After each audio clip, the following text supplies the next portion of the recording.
Hendrawan, Bali TV. Desa Intaran, Sanurkau berupaya mengedukasi warganya dengan menanamkan kebiasaan mengelola sampah sendiri. Upaya ini diakui sulit, namun bukan berarti tidak mungkin untuk direalisasikan. Saat ini salah satu banjar di Desa Adat Intaran telah mampu mengelola sampah mandiri dan tidak lagi membebani pemerintah.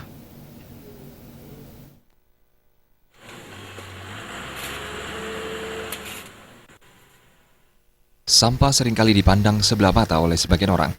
Padahal saat ini sampah justru menjadi momok karena masih sulit dikelola.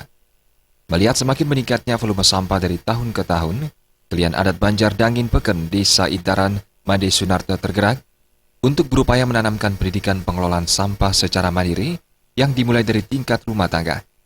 Upaya ini dilanjutkan ke Pura-Pura dengan memilah sampah sesuai dengan jenisnya. Dari upaya yang telah dilakukan saat ini, Banjar Dangin Peken sudah tidak lagi tergantung pada petugas dinas kebersihan dan pertamanan untuk mengambil sampah dari rumah-rumah warga. Kita mengupayakan sudah di Sanurkau itu sudah punya depo tersendiri gitu.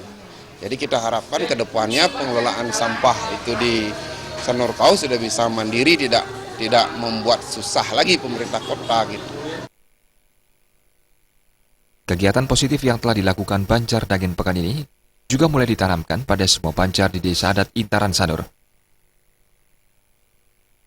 Yang mana nantinya merupakan suatu terobosan agar nanti kita di skup Desa Pekraman yang terdiri dari 19 banjar itu bisa nanti ikut serta dalam menjaga kebersihan dan selalu bisa memilah sampah-sampah yang bisa bermanfaat bagi kita semua.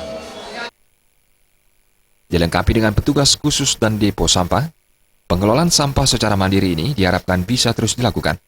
Bahkan ke depan bukan hal mustahil bila sampah rumah tangga memiliki nilai ekonomis yang menjanjikan.